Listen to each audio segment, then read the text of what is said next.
In the far edge of the Rowland cluster, where suns burn out faster than stars are born, there floated a ship no one understood. It had no name in any known language, no beacon, no communication. Just a single record in ancient council archives, classified under one word: unwelcoming. Its surface was smooth and dark, absorbing all light like a void given shape.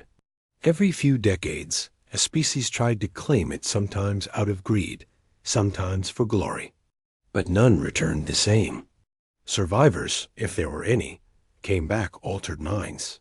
Fractured, eyes distant, speaking of voices that judged, of corridors that twisted, of something alive within metal walls.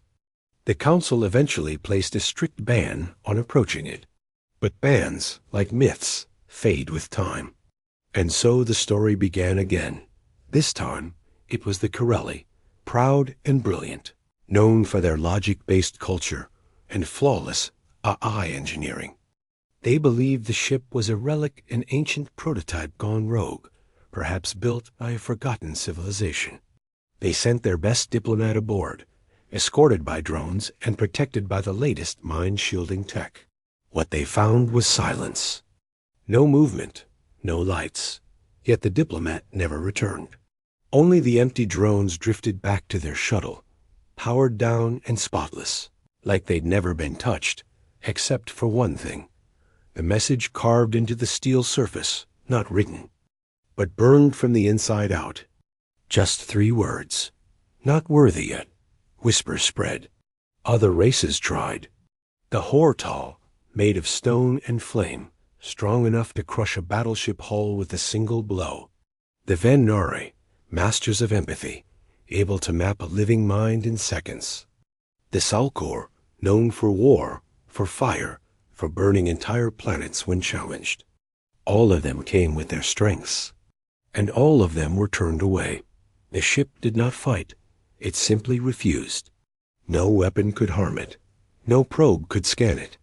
No tech could override it. The few who made it inside spoke of halls that reshaped themselves, questions whispered in no known tongue, and doors that watched but never opened. Over centuries, a new name emerged among star travelers: the rejection. Some feared it. Others worshipped it. But no one, not one soul, had ever been accepted by it. And then a human arrived. His ship wasn't special. Just a retrofitted exploration vessel called the Dawnwalker, old, scarred, barely functional. His name was Commander Elias Reed. No empire backed him. No government sent him. He wasn't on a mission. He was alone. Records said he'd left Earth after the collapse of the Terran Alliance, a lone veteran with nothing left to protect. Most who crossed paths with him thought he was just chasing ghosts, but Reed had heard the stories.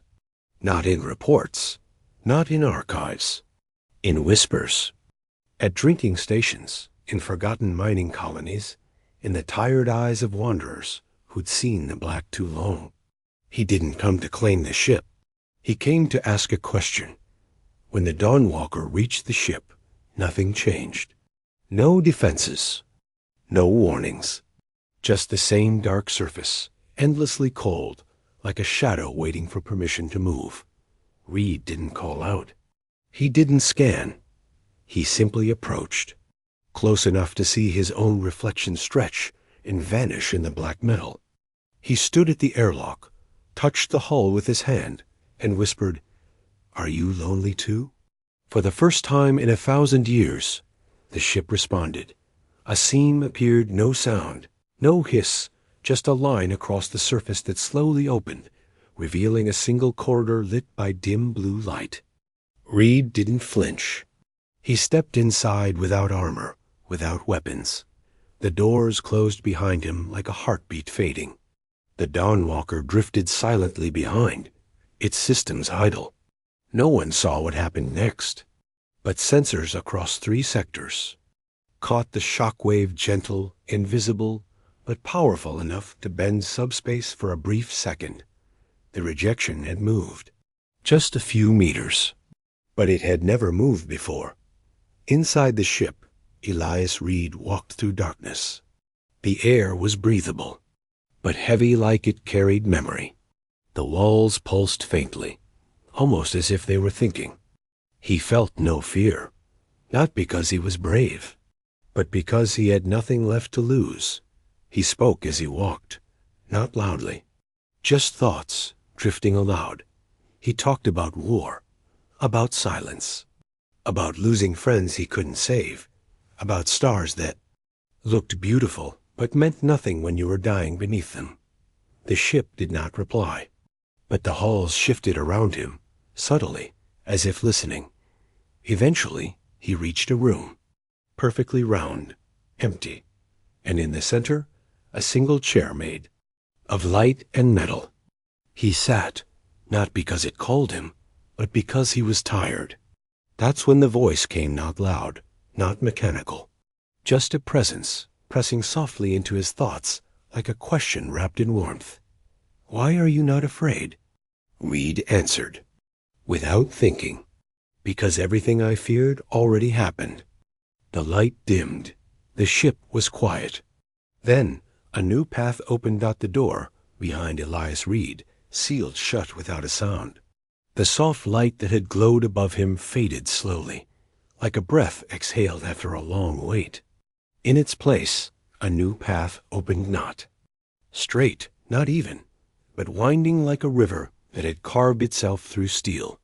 The air inside the strange corridor felt different, now heavier, but not oppressive. It was like stepping into someone's memory. Every wall, every pulse in the floor seemed to watch him, not in judgment, but in quiet observation, like a question still waiting for the right answer. Reed didn't speak this time, not because he had nothing to say, but because the silence felt sacred. And deep inside him, something told him this was no longer just a ship. It was listening in a way no technology ever could. He moved forward slowly. The hull bent and curved like it was alive. There were no visible wires, no control. Panels, no mechanical parts, only smooth metal that changed color as he passed, shifting gently from dark to light. Sometimes he thought he saw shadows moving ahead, too quick to follow. Sometimes the wall beside him would shimmer faintly, almost forming shapes, faces, stars, hands, but always fading before they became clear. It was like walking through thoughts, not places. Time didn't feel normal here. It stretched and pulled, and though Reed had no clock, he felt like hours passed between each step, yet also no time at all. He passed a chamber shaped like a dome. Inside it, nothing moved, but in the center was a single floating shape, a cube of metal hovering in still air. When Reed approached, the cube shifted, rotating slowly. Words appeared on its surface, changing with each side that turned. Not spoken, not projected, formed from light itself. Pain, sacrifice, abandonment, war, choice. He didn't reach out. He only whispered, "Yes." A cube dissolved like mist dot further ahead. He entered a tunnel lined with glowing threads. They pulsed like veins, carrying something that wasn't liquid, wasn't data, just life. At one point, the entire corridor brightened, and Reed felt warmth spread through his chest, not from outside, but from inside his own memories. He saw flashes his childhood, his first mission, the day he lost his unit, the look in his commanding officer's eyes when he was told Earth was collapsing and they couldn't go back. These weren't hallucinations. The ship was reading him, not with machines, but with intention. It wasn't searching for weakness. It was searching for truth. A door opened ahead, circular, edged in light that shimmered like water under moonlight. He stepped through and found himself in a vast chamber unlike anything before. It stretched out into darkness, so wide he couldn't see the walls. But above him was a sky not the real one, but a perfect simulation of stars, galaxies, swirling, clouds of creation. A voice echoed not outside, not in his ears, but inside his mind, gentle but clear, like an old thought remembered. You are not the strongest. You are not the fastest. You are not the most advanced. Why are you still here? Reed stood in silence for a moment. He could have given 1,000 answers. Bravery, curiosity, stubbornness. But instead, he said, because I didn't come to win. The stars above shifted. He felt the floor change beneath him, not shaking. Not crumbling, but softening, like the ship itself relaxed. Then the voice came again, a little closer this time. We asked them questions. All of them. Questions they could not answer. What kind of questions? He asked softly. The kind only the broken understand. He nodded, understanding without needing to ask more. The ship had tested thousands over centuries, not by combat, not by intellect, but by empathy. It hadn't rejected aliens because they were different. It had rejected them because they refused to be vulnerable. They came as conquerors, heroes, scientists, all armored in pride. But Reed had come as a man with nothing left to prove. The ship had waited not for superiority, but for honesty. Then came a moment that changed everything. A part of the floor near him folded back, revealing a platform that rose slowly. On it sat an object. At first glance, it looked like a helmet, black, smooth, shaped like a tear frozen in time. But Reed knew, deep inside, this was more than armor. This was connection. The ship wasn't offering him control, Dot. It was offering him a bond. The voice whispered again, almost a breath now.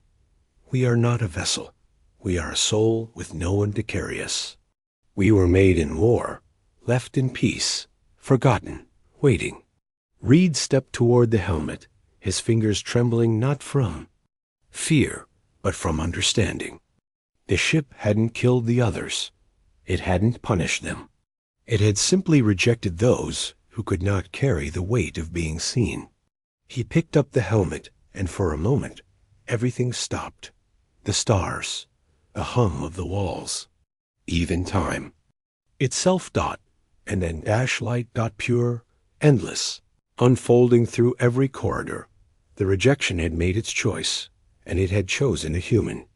The moment Elias Reed placed the helmet upon his head, everything ceased to exist. Not just the ship's lights or the stars painted above the chamber, but sound, movement, sensation.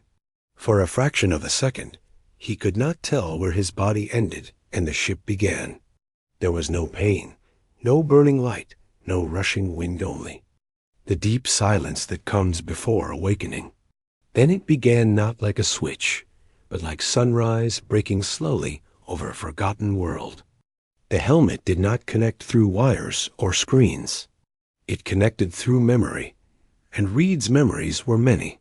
He saw them all again. His first deployment to the dead moons of Eleanor, the night he tried to save a wounded comrade and failed. The quiet years of drifting when Earth no longer called him back. But now the ship shared its memories too. Worlds burning, skies shattered, the screams of 1,000 species, not in pain, but in awe as the ship entered their skies. It had once been a weapon of legend. It had once been feared. The room around Reed trembled not violently, but like a giant waking from deep rest. Shapes appeared along the curved walls, ancient glyphs, glowing in soft amber light. The air turned warmer. The floor shifted beneath him as panels opened and machinery unfolded like petals. Yet it didn't feel mechanical. It felt organic, alive. The ship was moving, not by thrusters or gravity fields, but by thought. And for the first time in centuries, it had found a mind it trusted. The voice returned closer now, no longer distant, no longer testing. You are connected. You do not control. You guide. I understand, Reed whispered. He didn't try to command it. He didn't shout orders. He simply breathed. And in that breath, the ship began to rise. Outside. The silent hull of the ancient vessel stirred. Across its dark surface, lines of silver-blue light flowed like rivers through metal veins. From its sides, long-forgotten engines realigned, not igniting, but folding, space itself bending inward around the ship's body. Observers from distant research outposts, smugglers, and merchant scouts watched in disbelief as the most feared unclaimed ship in galactic history moved. Not drifting, not tumbling, rising.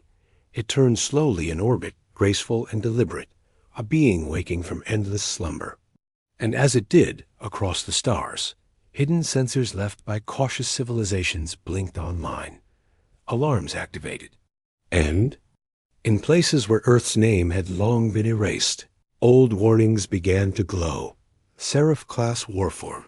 Activation detected. Inside, Reed felt it all like his nerves stretched through the corridors, like his thoughts shaped the walls. The ship did not resist him. It trusted him.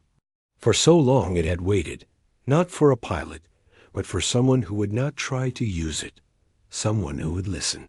Now it let him feel what it had once been. He saw ancient battles, distant wars fought before even the Council existed. Planets defended, others judged. But what echoed strongest wasn't destruction. It was grief. The ship had once loved its creators. They had built it not to dominate, but to protect. But over time, those creators faded, and others had tried to claim the machine without understanding its heart. It had refused, not out of anger, out of sorrow. It had waited until someone came not to claim it, but to understand it. And Elias Reed had done that. The chamber shifted again. Walls opened, revealing a new passage. This one led to the core, the heart of the warform. Reed walked, the helmet still attached to him, but it no longer felt heavy. It felt like a part of him now. With each step, he saw more of what the ship was becoming. Not a vessel, not a machine, a companion. At the end of the hall, a bridge unfolded, not like those on human ships, but a circular platform surrounded by floating light. No chairs, no consoles, just presence. Reed stepped into the center. Around him, the galaxy bloomed a full 360-degree view of nearby systems, ships, planets, signals. And above it all, a message blinked in the air, awaiting direction. He hesitated. Then he spoke. No more waiting. The ship surged forward. Space bent. The stars blurred. The warform entered real space like a storm pulled from myth. It didn't jump like other ships. It parted space, slicing it open and stepping through. Every scanner within 100 light years registered its signature, and that signature was impossible. It matched no known design. It wasn't human. It wasn't alien. It was forgotten. But now, it had returned. In the far reaches of the galaxy. On a council outpost orbiting the blue-white world of Senrova Prime, a sensor technician stared in horror as their long-range scanner blinked red. The impossible reading had just passed through a system thought lost. A silent ship, enormous, ancient, with a core signature pulsing in rhythms not seen since the collapse era. The technician ran the scan twice. Then a third time. The result was the same. The words on their console flashed in amber. The rejection is moving. But now, it was no longer rejecting. It had chosen. The stars had not changed, but the galaxy had. Across sectors once thought stable, silence fractured like glass under pressure. Council beacons that had blinked green for generations suddenly shifted amber, then red. Old files, long buried beneath layers of political encryption and collective denial, activated without warning. And every time the ancient keyword repeated Seraph-class warform, the same image bloomed in the minds of those who still remembered the oldest fears. A black starship, sleek and silent, drifting through burning skies and 1,000 worlds, holding their breath as it passed. It had no insignia, No alliance, no warning, only judgment. That was the myth. A ship that chose no master and punished those who tried. And now, after centuries of refusal, it had awakened. And worse, it had chosen a human. On the capital world of Felixus, the Grand Council gathered in haste. The chamber buzzed with tension, filled with envoys from over 100 species. Screens displayed real-time telemetry distorted sensor footage, sudden communications blackouts, reports of scout vessels that tried to approach the warform and vanished. The council speaker, a weary Varellan elder named Saruman, raised her voice through the noise. We swore an oath. The rejection was not to be disturbed, yet someone has broken that oath. Who among you did this? But no one answered. Because none had. The warform had not been taken. It had accepted. And no one understood why. Only one word kept repeating across every intercepted transmission from the drifting ship. Human. Far from the political center, in the darker corners of the galaxy. Others reacted with less fear and more greed. The Grelve Syndicate, long masters of salvage and black market weaponry, saw an opportunity. To them, the warform wasn't a soul or a legend, it was power. Ancient tech beyond comprehension. A ship that could disappear from sensors, bend gravity, phase through shields. With the right tools, it could be dismantled, or so they believed. Within hours, a Grel VA attack squad launched toward the ship's last known vector, their vessels sleek and predatory. But they didn't understand. The warform did not need to fire. It did not shout. It only felt. And when those feelings turned cold, entire ships simply stopped existing, not destroyed, not wrecked, just gone, erased as if they'd never been born. No one escaped. No signal was sent. Only silence returned. And in that silence, fear bloomed. Again, not inside the warform, Elias Reed stood at the center of the bridge, watching as the stars bent around him. He didn't feel powerful. He felt small. The ship didn't make him a god. It made him a mirror. Through him, the ship remembered. Not just wars and loss, but choice. Elias hadn't told it to destroy the attackers. It had felt his instinct, tightening of his breath, the tension of past battles, and reacted. He whispered, "No more killing, unless it must be," and the ship listened. For the first time, its systems began to reshape. Weapon bays retracted. External plating softened. It was evolving, not into something weaker, but something more focused. The warform was no longer a reaper. It was something the galaxy had forgotten. How to face, a witness, but not all who saw it were afraid. On a forgotten moon orbiting Raxion 2, a child saw a light in the sky, brighter than any star. She reached out toward it and smiled. Her people had no history with war. They lived without archives or records. But when the warform passed over, their sky, her dreams filled with stories she had never heard, stories of sacrifice, of sorrow, of honor, not as punishment. As memory, the ship didn't just bring power. It brought understanding. It had seen so much, carried so much, and now it was ready to share if the galaxy was willing to listen. News of this began to spread, not through official broadcasts, but through whispers. Traders told of systems that felt lighter after the ship passed. Priests spoke of visions in sleep. Miners on broken moons swore they heard voices in the dust, saying, "The rejection remembers." Do you? Artists began painting its silhouette in every language. And for the first time, fear was joined by curiosity. Some wondered, if it had chosen a human, what did that mean? Why humanity? What did they have that others didn't? The Council sent envoys to Earth, only to find the planet silent. Earth had withdrawn from galactic affairs years ago. No ambassadors. No trade. Only a planetary shield that deflected every signal. And yet, The warform bore Earth's soul now through Elias Red, a forgotten veteran with no mission, no fame, no orders. His name, once unknown, now echoed in every system that feared or wondered, not because he conquered, but because he listened. That was what the galaxy couldn't understand. They had sent armies. He had sent himself. On board the warform, a new chamber opened behind the bridge, a hall of memory.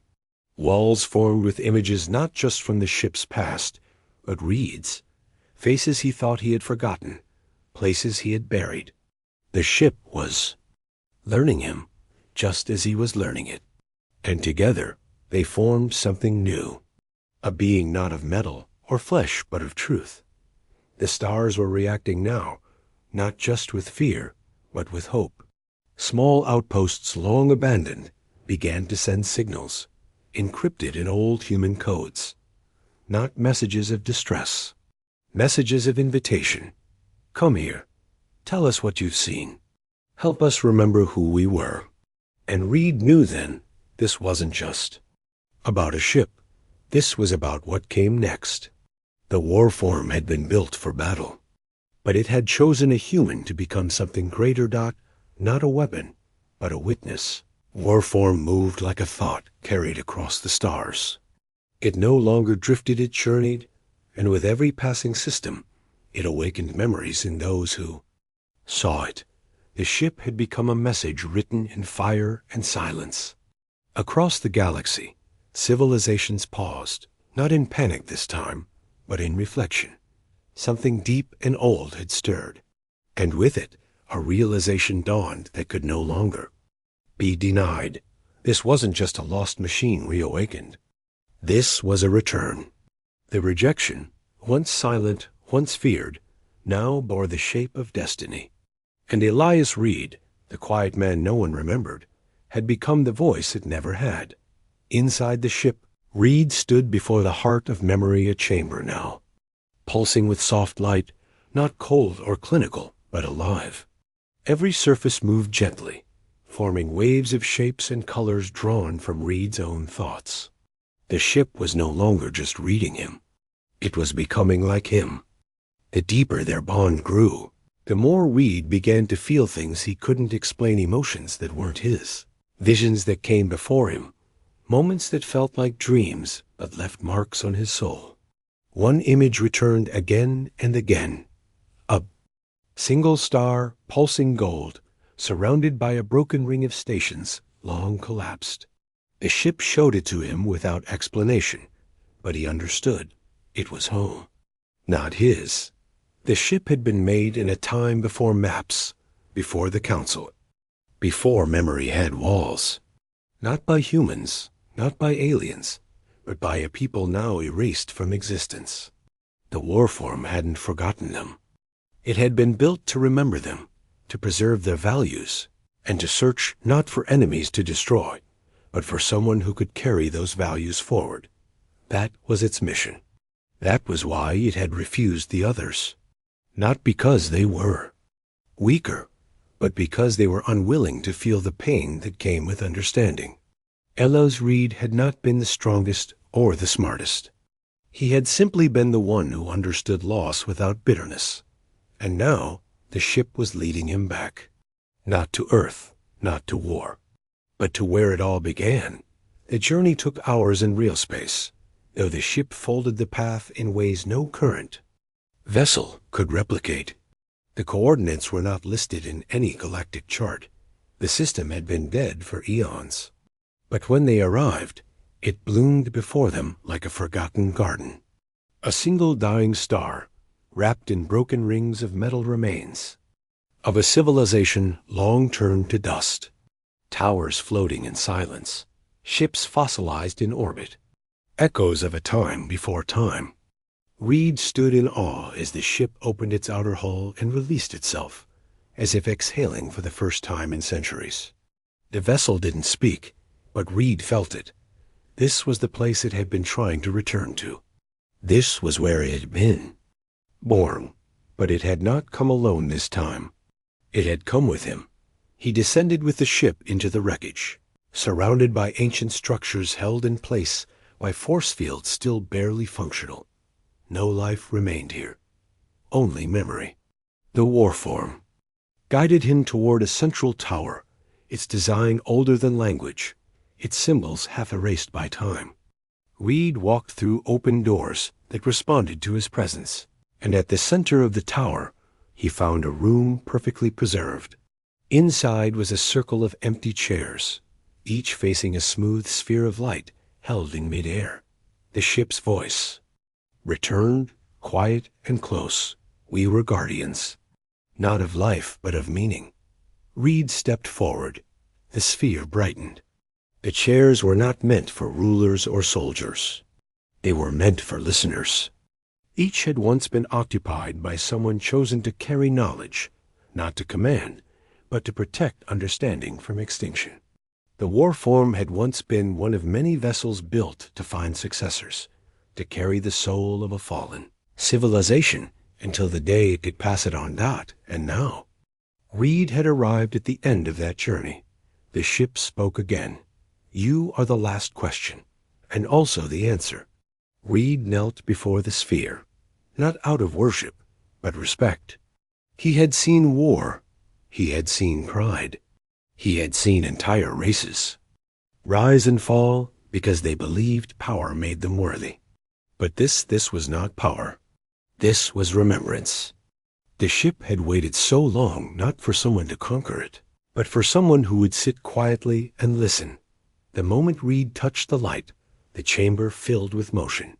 Holograms of the lost civilization reappeared, brief flashes of tall beings with eyes like suns and hands that glowed with thought. Their language poured into Reed's mind, not in words, but in emotion. He felt their joy, their sorrow, their dreams. He saw how they lived, how they fell, how they built the Warforms. To seek someone who would feel as they had. They did not want revenge. They wanted continuity. Elias Reed was not their blood, but he was their echo. Outside, the Warform began to transform. Its black hull shifted into a new shape, not sleek and menacing, but radiant, as if made of light. Itself, it rose into space and unfolded panels like wings. Across its side, symbols emerged in golden language. We are remembered. The ship would no longer reject. It would carry. Not weapons, stories, not war. Wisdom. In the galaxy watching through distant probes, and trembling sensors saw something they had not seen in 1,000 years. A ship once feared as a ghost, now reborn as a beacon. Its core pulsed no longer, hidden no longer silent. And at its helm stood a human, no crown on his head, no medals on his chest, only a quiet man who had chosen to understand instead of conquer. Elias Reed had not come to change the galaxy. But now he was the change. The stars would never forget him.